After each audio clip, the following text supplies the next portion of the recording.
بہت پرانے زمانے کی بات ہے جب دنیا سادہ تھی مگر انسان کے دل آج کی طرح پیچیدہ تھے۔ اس وقت نہ بجلی تھی، نہ مشینیں، نہ شور، مگر زندگی میں پھر بھی آزمائشیں کم نہ تھیں۔ انہی دنوں ایک وسیع و عری سلطنت تھی جسے لوگ سلطنتی نوران کے نام سے جانتے تھے۔ اس سلطنت میں سرسبز کھیت، بہتے دریا، گھنے جنگل اور محنتی لوگ آباد تھے۔ اس سلطنت کا حکمران ایک ایسا بادشاہ تھا جس کا نام فریدون تھا۔ بادشاہ فریدون عام بادشاہوں جیسا نہ تھا۔ اسے سونے کے تاج، قیمتی لباس اور لمبے جلوسوں سے کوئی خاص رغبت نہ تھی۔ وہ سمجھتا تھا کہ اصل شان تخت نہیں بلکہ انصاف ہے۔ وہ اکثر رات کے وقت عام لباس پہن کر شہر کی گلیوں، بازاروں اور دیہات میں گھومتا، لوگوں کے دکھ سکھ سنتا اور خاموشی سے حالات کو سمجھتا۔ اس کا ماننا تھا کہ جو حکمران اپنی رعایا کی تکلیف نہ سمجھے، وہ حکومت کا حقدار نہیں۔ ایک دن دربار میں ایک بوڑھا کسان آیا۔ اس کی داڑھی سفید تھی، کپڑے پرانے اور آنکھوں میں بے بسی تھی۔ اس نے فریاد کی کہ اس کی زمین پر زبردستی قبضہ کر لیا گیا ہے۔ دربار میں موجود وزیر قاسم، جو طاقت ملنے کے بعد غرور میں مبتلا ہو چکا تھا، نے اس بوڑھے کی بات سنے بغیر اسے جھڑک دیا اور کہا کہ دربار غریبوں کے لیے نہیں ہوتا۔ بوڑھا خاموشی سے سر جھکائے کھڑا رہا۔ بادشاہ فریدون سب کچھ دیکھ اور سن رہا تھا، مگر اس وقت خاموش رہا۔ اگلے دن بادشاہ نے وزیر قاسم کو بلایا اور حکم دیا کہ وہ شاہی لباس اتار کر عام کپڑے پہنے اور ایک ہفتہ کسانوں کے ساتھ کھیتوں میں کام کرے۔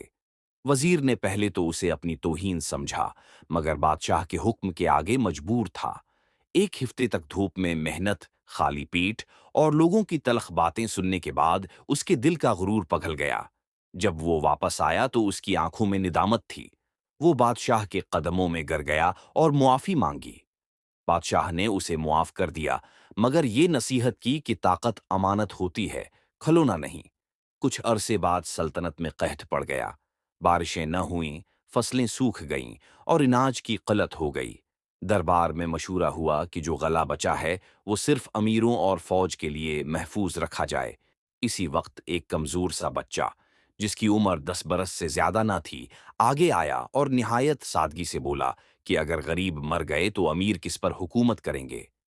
پورا دربار خاموش ہو گیا۔ بادشاہ فریدون نے اس بچے کو غور سے دیکھا اور مسکرا دیا۔ اس نے فوراً حکم دیا کہ اناج سب میں برابر تقسیم ہوگا، چاہے بادشاہ کو خود کم کھانا کیوں نہ پڑے۔ اس فیصلے سے ہزاروں جانیں بچ گئیں۔ ایک وقت ایسا بھی آیا جب پڑوسی سلطنت نے جنگ کی تیاری شروع کر دی۔ جرنیل تلواریں نکالنے پر تیار تھے، مگر بادشاہ نے کہا کہ تلوار اٹھانے سے پہلے بات ہونی چاہیے۔ وہ خود چند ساتھیوں کے ساتھ دشمن کے دربار گیا۔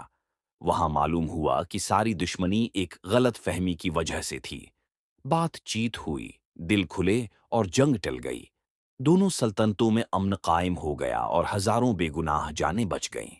بادشاہ فریدون اکثر کہا کرتا تھا کہ ایک دن ایسا ضرور آئے گا جب وہ بھی اس تخت سے اتر جائے گا، اور اس دن نہ تاج کام آئے گا، نہ محافظ، صرف اس کے اعمال بولیں گے۔ اسی سوچ کے تحت اس نے اپنے فیصلوں کو لکھوانا شروع کیا تاکہ آنے والے حکمران ان سے سیکھ سکیں۔ وہ جانتا تھا کہ اقتدار عارضی ہے، مگر کردار ہمیشہ رہتا ہے۔ وقت گزرتا گیا اور بادشاہ فریدون بوڑھا ہو گیا۔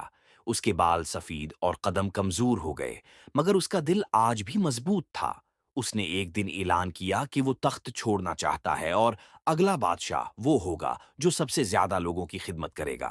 سب سمجھ رہے تھے کہ کوئی شہزادہ یا بڑا سردار منتخب ہوگا، مگر نتیجہ سب کے لیے حیران کن تھا۔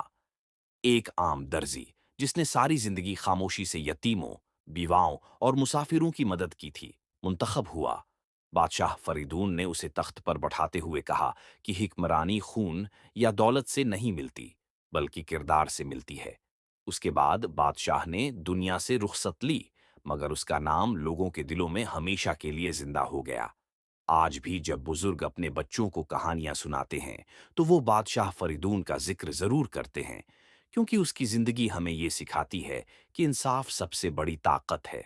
غرور انسان کو گرا دیتا ہے، سچائی کبھی کمزور نہیں ہوتی، اور اصل حکمران وہی ہوتا ہے جو انسانیت کی خدمت کرے۔